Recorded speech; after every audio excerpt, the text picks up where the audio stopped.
लेकिन मैं नहीं नाचूंगा,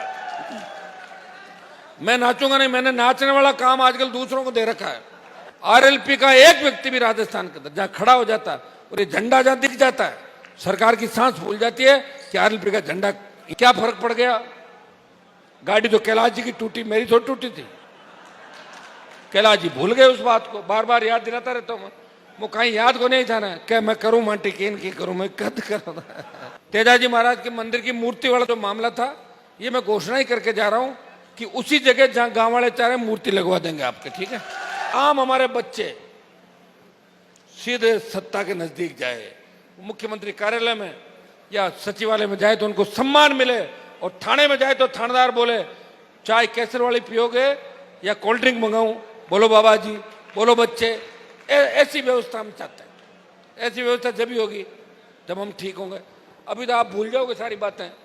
अब नए बच्चे जोशील हैं, वो तो ठीक। लोग ये भी कह रहे हैं, थक जाते हैं कि साहब कितना साल लड़ा हूं और मैं क्यों कि बूढ़ा हो जाऊँ। बात तो सही कह रहे हो।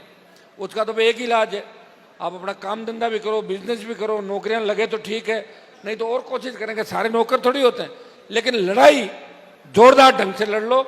और इस लड़ाई में इस बार ये मत कहो कि साहब हमारे बाड़मेर से तो ये उम्मीदवार लड़ रहा है, आप इसका ध्यान रखना, आरएलपी को छोड़ो, इसके साथ हो जाओ।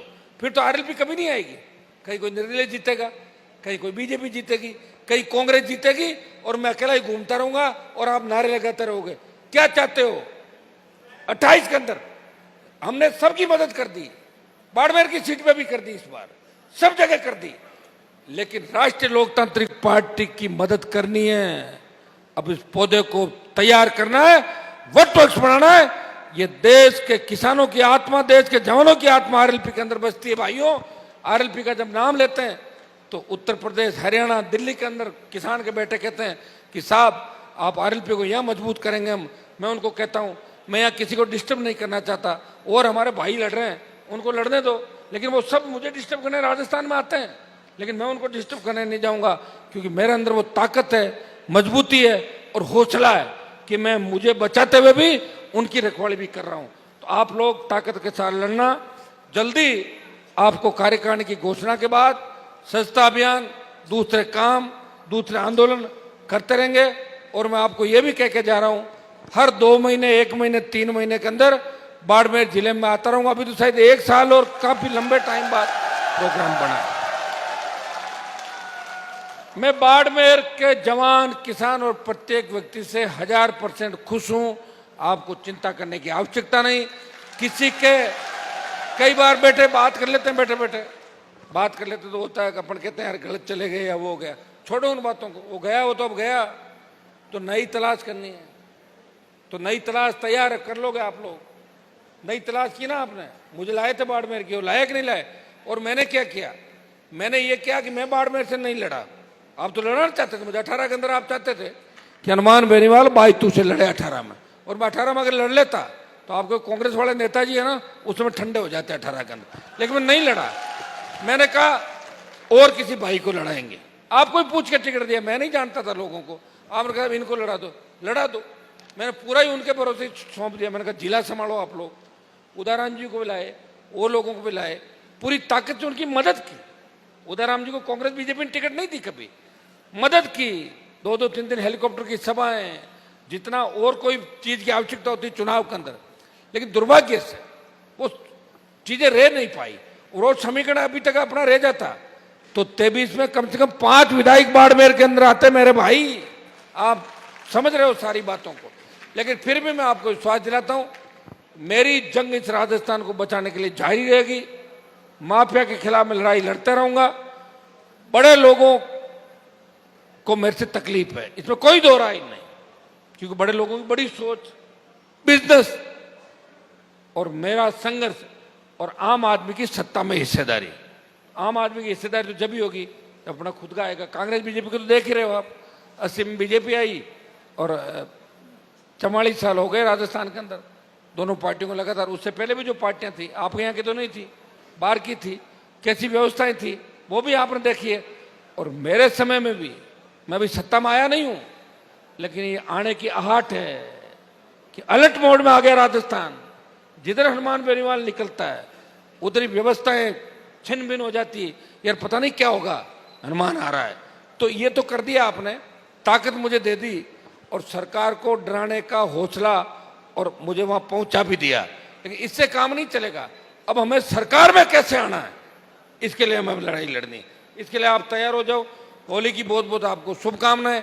और आज मैं बहुत ज्यादा जोश के अंदर हूं, क्योंकि और मुझे इस बात का थोड़ा सा मैं माफी चाहूंगा कि मैं 9 बजे मैंने कहा घर से निकल जाऊंगा, तो मैं निकला था 10:30 के लगभग।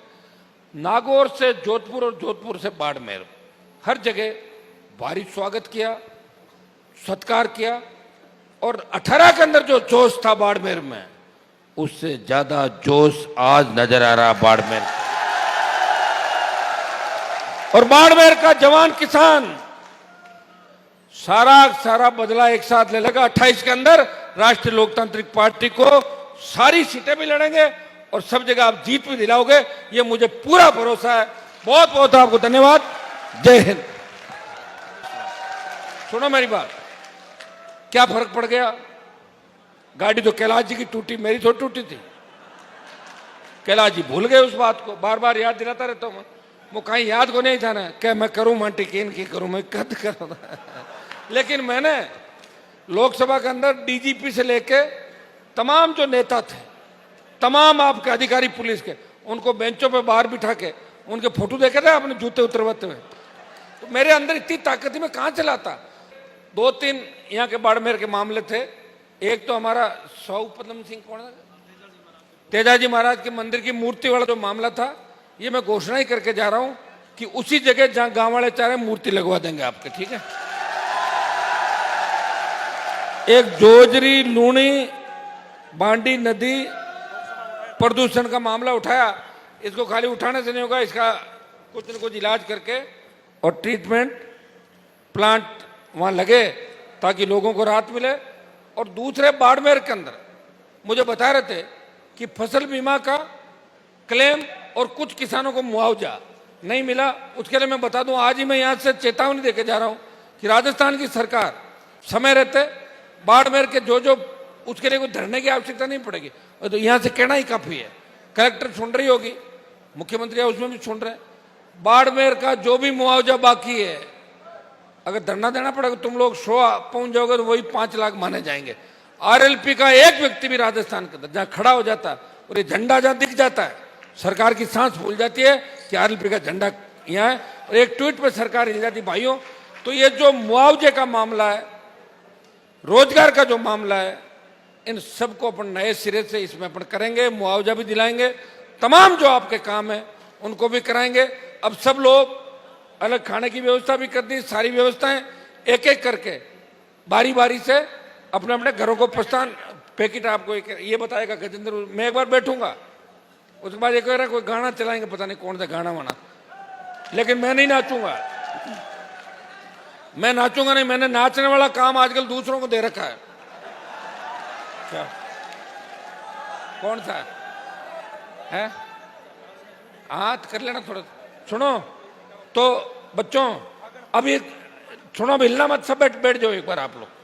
अगली जो बात, बैठो। बहुत बहुत आपको धन्यवाद।